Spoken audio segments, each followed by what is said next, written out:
Start recording. Stop recording. Button. Stop recording. But speech off. Well, hello everybody on YouTube. This is formerly Frank the Blind Atheist, but now it's my first middle last name, Frank Leonard Eller. Yeah, hi. It has been a really long time since I made a video, and I'm sorry about that. I've suffered from major depression. I've been kind of busy in my life, and so has been an easy road, but I feel I'm doing better now. I'm getting more stable, and a lot more things are happening to where I'm more happier now. So I think I will be making more videos in the future on different topics, especially on blindness, or on especially definitely on atheism, irreligion, things that separation between church and state, or as I like to call religion and government, or things from like atheist TV shows here on YouTube, like the Atheist Experience or Matt Dillahunty's channel, a prominent atheist. So yes, I am an atheist. I don't believe in any god or gods. I may be an agnostic. I mean, I can't prove that for sure either way or the other, but from what the current evidence tells me of scientific discovery in general, I currently see a little pun there, right, because I'm blind, but I currently see or can conclude that there is no evidence for any really a god or any gods, so to speak, or any deities. So there you have it. I feel pretty good right now. I'm not nervous like I was in my previous videos over the last year or two. And I'm sorry to all the subscribers. I know it's probably frustrating that I don't make too many videos. Again, it's like this is a number of factors. One is sometimes I tend to talk too fast. Two, I tend to stammer, stutter, stumble my words. Three, I have major anxiety problems, and I get anxiety while on camera. And just a number of issues. I've been through a major depression. I've been suicidal here quite a few times in the last couple of years, and even in the last, even a month and a half ago, I did attempt suicide. I tried to slit my wrist with a knife. It was a burr knife, so you can laugh. It was a burr knife. It's all good now, but for anybody who cares, thank you for caring. If you want to support me, thank you. I appreciate that. If you wanted to say, hey Frank, I hope you're okay, and we love you, and or whatever, virtual hug, happy face, hugging hands, or it's like, that's nice. So I thank you ahead of time. That really means a lot. Let's see. So, first of all, I'm a blind guy, and I'm sorry if you can't see what's in the video. I'm like, my camera's front facing, so it's just my face and on my iPad Pro, and I'm sorry if the room is very dark. It's like what time is it right now? It's Speech on. Wednesday. 8:59 a.m. Top of screen. It's literally speech off. 8:59, 9 o'clock here in the Twin Cities of Minnesota. I'm in Central Time in the United States. So, yeah. So, my shade is down. My window, my bedroom here in the condo. I live in a condo, and so I know it's frustrating when even in my videos in recent years, I often fail to. Some of them I did, but most of them I kind of failed to explain where I'm at or what's happening in the video. So I just want to clear any hard feelings here and just publicly apologize for that. I will try to do better. I'm determined to do better from now on in future videos to explain where I'm at and try to get more descriptive, if I can, because I'm a blind guy too, but more descriptive viewership of where I'm located or whatever, or what's going on around me. But for now, I'm pretty sure, I don't know, I haven't asked Be My Eyes or what's the one, Ira or anything like that. And my roommate's not here right now, so I don't know if it's dark in here or what, but if you see my face, you'll probably notice I have a mustache above my upper lip, and it's split between my nostrils and the mustache, that is, and I have a slight beard, mostly stubble, but yeah. And I got each of my hands on the side of my face for the time being. Again, I'm a little nervous right now, so I tend to put them going back and forth with my hands and wave my arms around, and and I'm trying really hard not to talk too fast and try to make sure you guys understand me. I'm a native of English language. I speak perfect English. It's just that I tend to talk too fast, and I get super scared and nervous on camera, and I have general anxiety disorder, along with bipolar number 2 disorder, along with depression. and PTSD, and these are all severe disorders, by the way. They're in the severe category. I've been tested and diagnosed with that. So I do take medications. I'm in therapy, and I've been in therapy for many years now. But there's problems, and it's getting better though. So basically, what's happened the last year is that when I first made the first, I don't know, like what, 2 or 3 videos on my channel, I was in part of the Twin Cities. We're in a house. I won't say the address here, but I was on an avenue, and well, I'm on another avenue now, but but I was in the main city of Minneapolis. I would say Minneapolis, I guess. I won't say where in Minneapolis, but in Minneapolis, I was in the main city of Minneapolis somewhere, and I was in a house. And actually, the very first video was actually made in my friend's house and somewhere in southern Minnesota. I won't say where, but yeah. So anyway, due to privacy issues, respect to everybody's privacy, that feels a little bit invasive. So I won't say place where I'm located, because I have roommates that I live with here.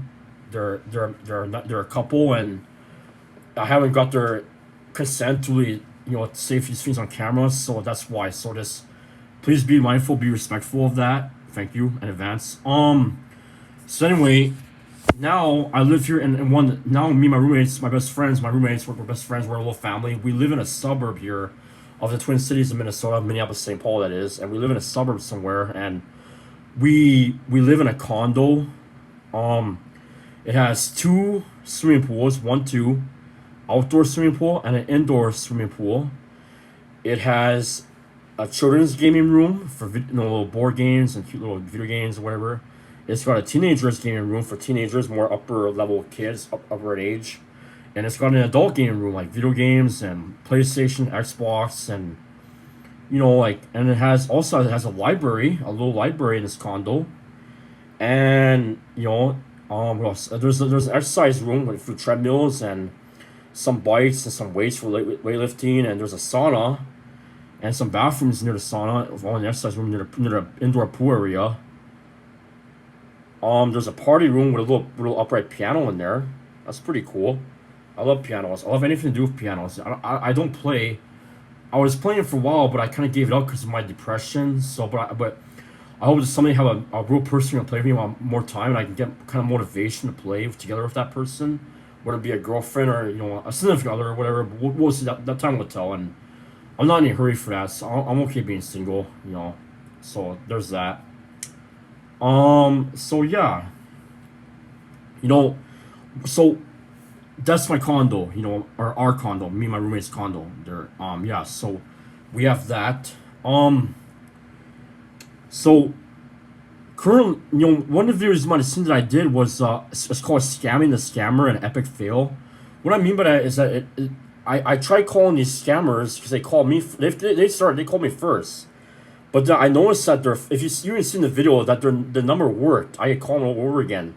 But where I'm at, I have my carrier is AT&T, and I don't know what it is. In this suburb here of the Twin Cities, my carrier doesn't always work here. Where I'm at, it's even on my desk here. I have to put the phone a certain way, or for to get it to work sometimes. Not all the time. Majority of the time it works. But I don't know if these idiots were in another country. These scammer people, but they could have been. But the guy, you can see in the video, the guy couldn't even hear me. I tried to make him assume like Harry Potter or something like that, or Potter or whatever. And so I was trying to scam him back, give a little payback. I was gonna harass him a little bit and make him pissed off, and so and I guess what I should have did is I guess I should grow some guts and share that video on my Facebook page. So so yeah, and then share with my friends and everybody, and then they're gonna share it, and hopefully I'll get some more views in that video. Yeah, so so far I'm doing pretty good. I hope to do more scammer payback videos. Like, there's a great YouTube channel here on YouTube. I'm sure you guys know of it already. It's called Scammer Payback, and that's what they do. They literally call these scammers, and they give them a taste of their own medicine. They make fun of them. They harass them. They scam them back, and and they make them reveal their identities. It's really fun to watch, and it's so great. I recommend it. Highly recommend that channel. And I'm grateful. And I just want to say, for anybody who's maybe sponsoring or who's a member of Scammer Payback YouTube channel, you have my sincere thanks because I think people with disabilities like myself tend to be the major victims of those scammers. So I just want to give a statement here and give a shout out and the props and say thank you guys. That is really important. You know, we need more guys like you, more heroes, because we need to really. This really needs to stop. This scammer pandemic, academic. You know, it really needs to stop. It's just out of control. I think, I'm Native American and I have elders in my family or in my tribe, obviously, and the elders can be the target of it as well. Not just the young people like me. I'm only 30 years old. I turned 30 last month, but not just young people with disabilities or young people in general. It's the elders, the grandparents who are getting struck by these scammers. So again, if you're sponsoring or if you're a member of the YouTube channel Scammer Payback or any other Scammer Payback channels on YouTube, feel free to leave them in the comments. Let me know which ones you enjoy and recommend. But if you're a creator or a member in these channels and or sponsoring them, thank you. You have my sincere gratitude. You really do. So yeah, and keep up the good work. Don't ever change. Don't ever stop. And and if you can come up with better ideas and to scam me even further, go for it. Please go for it. Let's scam the scammers, as I like to say. So yeah, so I tried scamming the scammer and it didn't work because the reception was poor. But I would have gone further. But yeah, and I guess what I should have shared that phone number on my Facebook page and on my as a status to say, hey, listen, let's scam. I could have put a nice nasty little game with them, where, hey guys, there's a phone number here. It's actual scammers pretend to be the Social Security Administration of the United States. So let's scam them back. Let's get them. Call these guys and mess with them. But yeah, I never did that. But anyway, it's whatever. It is what it is. I deleted the number from my phone. I blocked it. But yeah, and I've received calls, and I guess they're identified as either spam or a telemarketer, and I don't take them now. But maybe we'll see if the number shows up like that again, like a certain number, and I can call back multiple times, and they answer every time. I will try to do another video on here on YouTube to scam the scammer and try to entertain you guys. But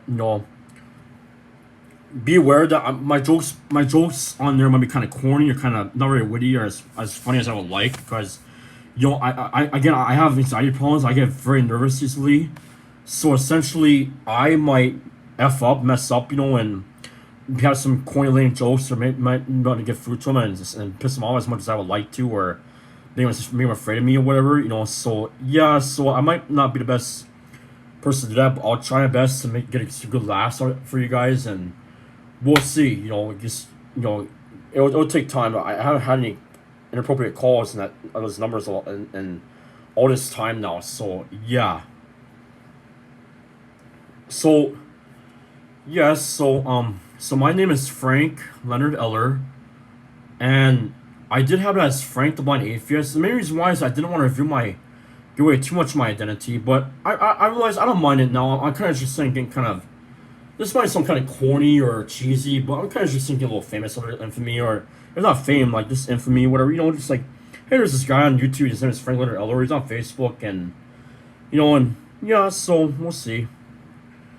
So, yeah, I don't mind revealing my name, and my other friend, Nikki, Nikki Wunderlich, from the YouTube channel known as Nikki's Fun Adventures, that's Nikki, NIKKI''S, Fun Adventures, Nikki's Fun Adventures, has me as Frank Leonard Eller in some recurrent videos now, so you can see that there now. So there we have it.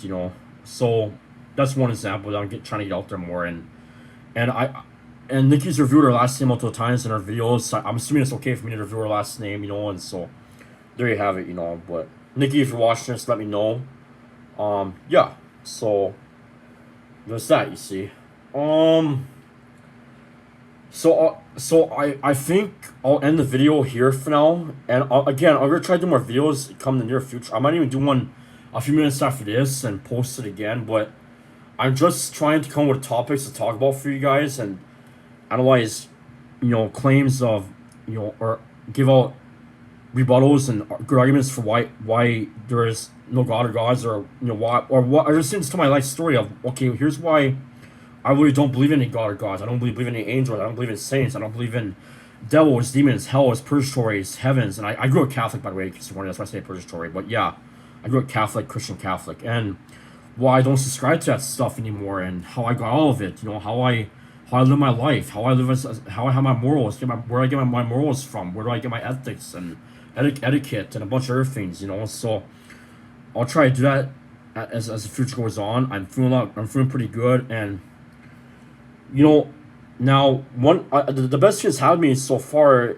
as recent time in here, and literally in just last 2 or 3 days, is that, well, first of all, let's rewind this back to 2005, where in June 2005, I was 13, and I turned 14 in September 2005, but in June 2005, I was 13, and I had a medical condition. I had to go for a checkup at Mayo Clinic in Rochester, Minnesota.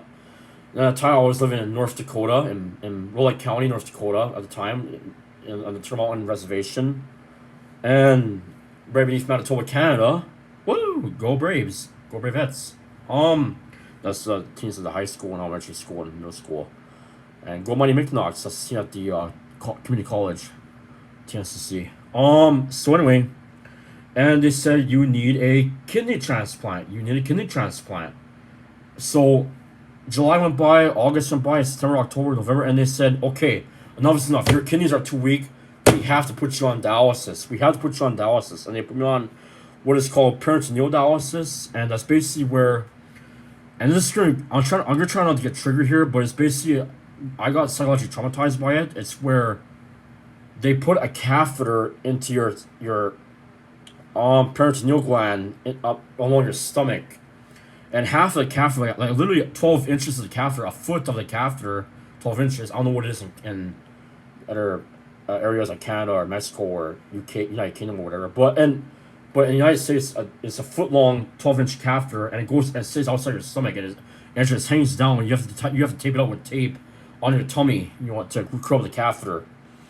And my parents had to every day, twice a day, they had to put this solution with me. They had to literally open the catheter and apply this bag of solution. First of all, they had to drain it stuff in my stomach. So I looked like I was pregnant.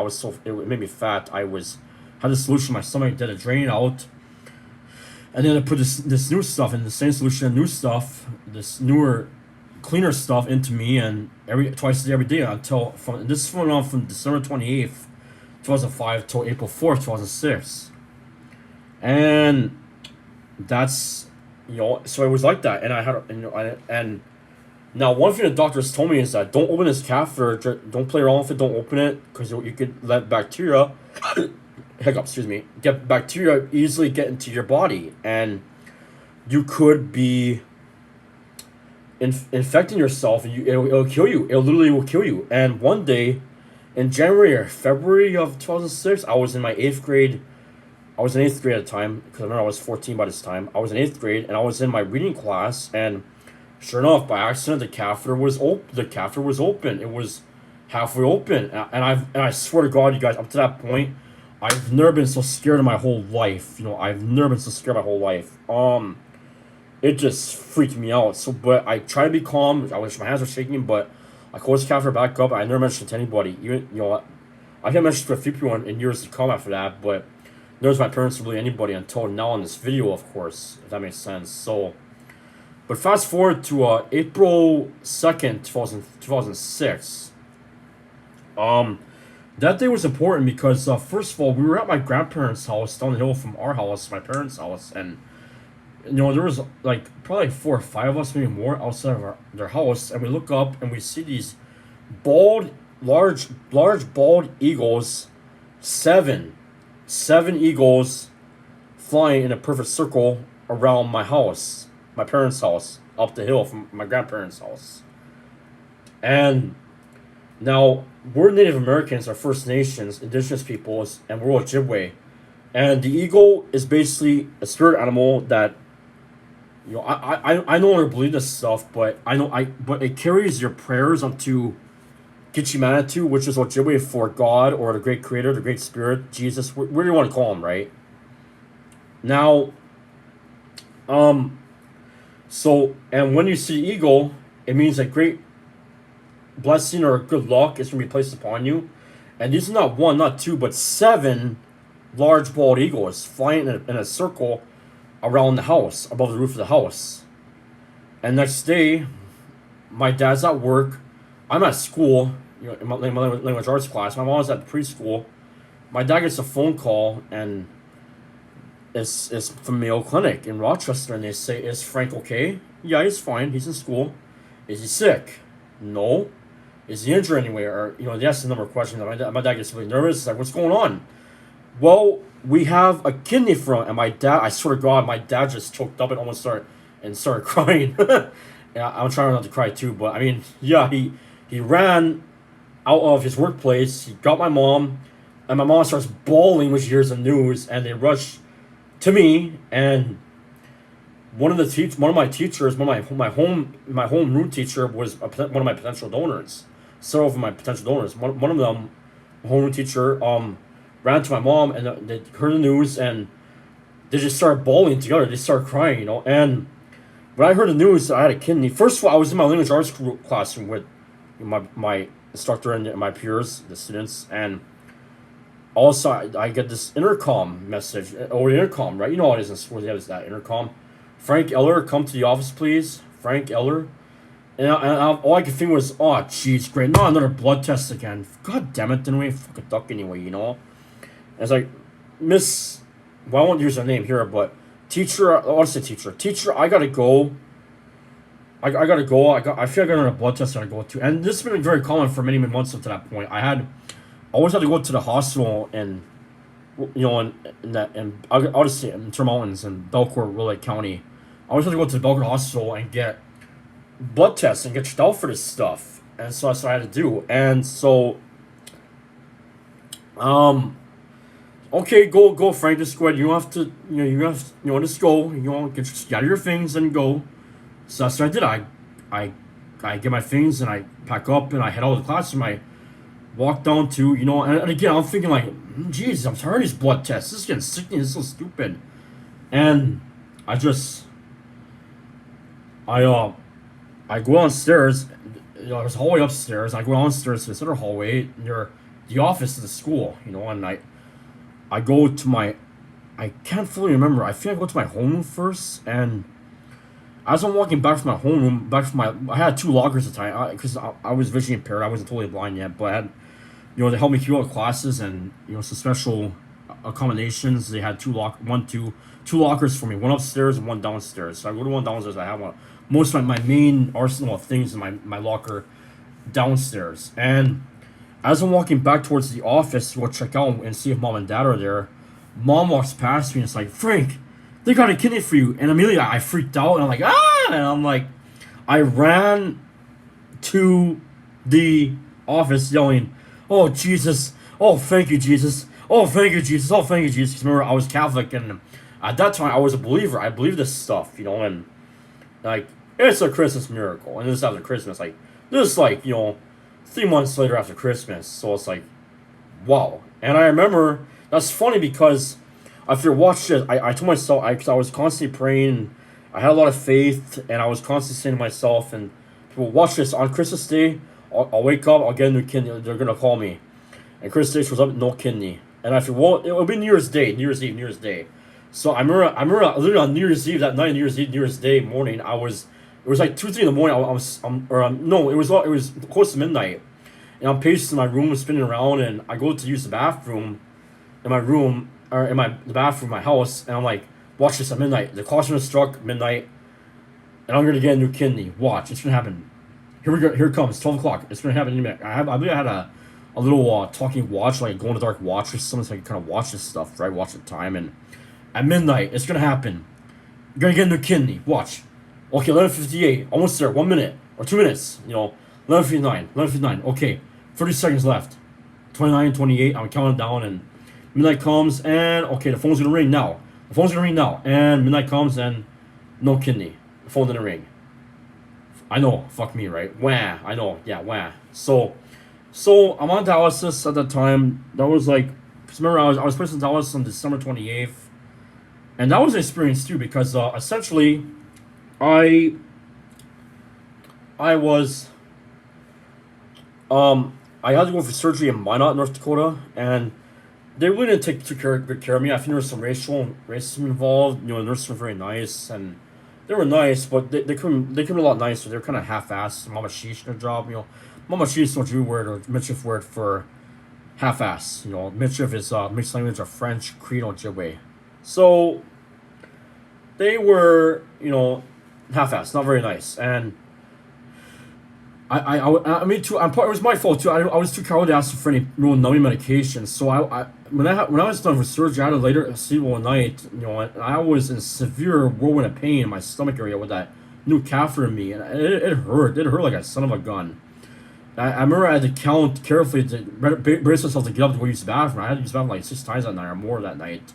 Like, okay, 1, 2, 3. Ah, that hurts. Oh my god, it hurts. I had to go to the bathroom, shuffle to the bathroom, and then do my thing. And oh, that was a nightmare. But yeah, I survived. Yeah, so that's good. So yeah. So now fast forward to April 3rd, because April 2nd was there. We saw the Eagles. I didn't see them, but I was there with everybody, and so look at those Eagles. Look at those Eagles going by. Look at those Eagles. They're still around our house. Wow. Next day, we had announced to get the kidneys. So I'm at school. I run on the hallway thanking Jesus, for Savior or whatever, And yeah, so we go home and I play a little Halo. Yeah, you heard that right. I play some Halo, on the computer, on PC, and listen to the cute little grunts, doing their mumbling thing, and yeah, alright, and yeah, so we put some last minute solution on me from dialysis, and we forgot to warm out the microwave, because you have to warm out the microwave. Otherwise, it's going there. Because when you go to when it's cold and not warm the microwave, you get really cold from the inside, and I was shivering. Oh, I'm sorry for my mom and my sister like that. I'm sorry. We forgot to put the run the solution, the substance in the microwave. Sorry about that. That's alright. I told them. We were too excited. So from Belcourt, Rolla area, North Willite County, North Dakota, we get to a little private teeny little airplane. What do you call those municipal airports? I believe. We fly to Rochester. Me, my mom, my grandma. We fly there in the pilot, and we fly, and then we go get something to eat. And hours later, this is on April 3rd, and then many hours go by, and my dad's on his way in the car, and other people, and April 4th comes by midnight, and then about 2 in the morning, or 3 o'clock in the morning, I'm reading my book, that novel, Prey by Michael Crichton. Prey, not P-R-A-Y. Nice try. Prey, Predator Prey by Michael Crichton. My favorite book of all time. Still to this day. By one of my favorite authors, Michael Crichton. Highly recommended. Anyway, so I'm reading there, and the surgeon walks in, Dr. Ishitani. He walks in, and I'm going to give a shout out. Thank you, Dr. Ishitani. You're the best. Wherever you are, hope you're doing good. I want to write you a card one of these days. Not gonna want to do that yet. But so he says, yeah, I'm not quite ready to take him in yet. Can I take a nap? I'm 50, and I see a nap. I've been going for surgeries all day and doing surgeries all day. Can I take a nap? But the kidney's here, and we're ready to go. And yeah, yeah, it's fine. Go take a nap. You're old. You're whatever. You're old school, and you're 15. I didn't mind. I didn't care. I was like, well, I was like, all right, that's fine. In the meantime, the nurses prepped me in for the transplant. I had to take a shower, and they gave me a big bottle of solution, like soap, and they said, use it all up. Just use the whole bottle. All right, that's cool. And so which I did. I washed everything I could think of on my body, and with a clean wash rag, and prep myself, and and then it was my dad, my mom, my sister, my brother, older brother that is, my aunt, my uncle, my godmother, and my grandparents. And at 4:30 in the morning, I was brought off to surgery, and I was in surgery, and I woke up at 9:30, and boom, the catheter from dialysis was gone. I had a new kidney, and it worked out for me. And I guess when they put it in, it turned pink. The organ turned pink, and the kidney was ready to function. It was ready to work already just for me. It was a perfect match all along. And so I tell you this because fast forward, this is April 4th, 2006. So fast forward about, let's see, 13, 14, 15 years. 1, 2, 3, 4, 5, 6 months. And 13 days later, I am now finally hearing for the second time from my donor's family. My donor was a young man from South Africa. He was killed in a farming accident in North Dakota, which is how I got his kidney. And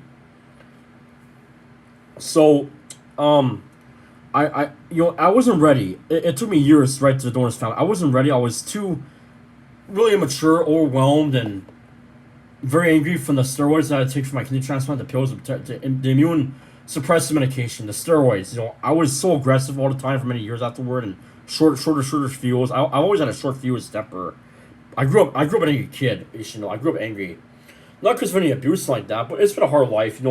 I think people who are born either blind or visually impaired or have certain disabilities, they tend to have a hard time in school, harder times, and my times were all that hard. But there were times where I could have been a better kid. I know that now.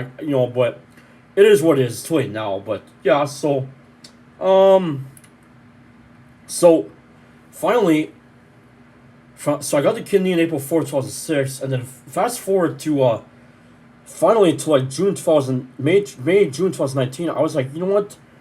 I think I'm ready now, just enough to where I'm gonna write to my donor's family and find my donor's family and hopefully formally thank them. So I wrote a letter. I gave it to Life Source, that's in Minneapolis, and they sent it off. And I heard back from the donor's family in about, I want to say, July or August, September. I can't remember, about from the donor's family in South Africa.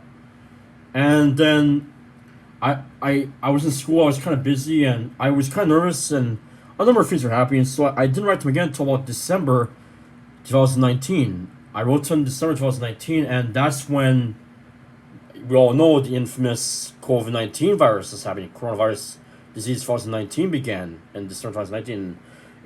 What is it? Wuhan, Hubei, China. So it began and it spread all around the world. So I sent a letter to LifeSource, and I wrote a letter in December. I sent the letter to LifeSource in December 2019. And they sent it off to South Africa, and fast forward to now. What I learned a few years ago was that the first time I sent a letter, the family in South Africa didn't receive it. So after waiting for a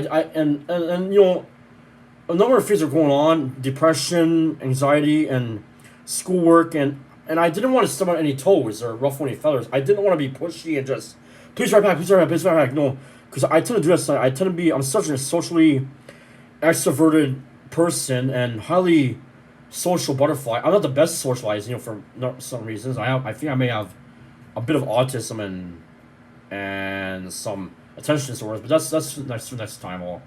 I haven't formally diagnosed that yet, but I will be here come, or I'm gonna go for a study here in November of this year and January 2022. But I'll keep you guys updated on that. So essentially,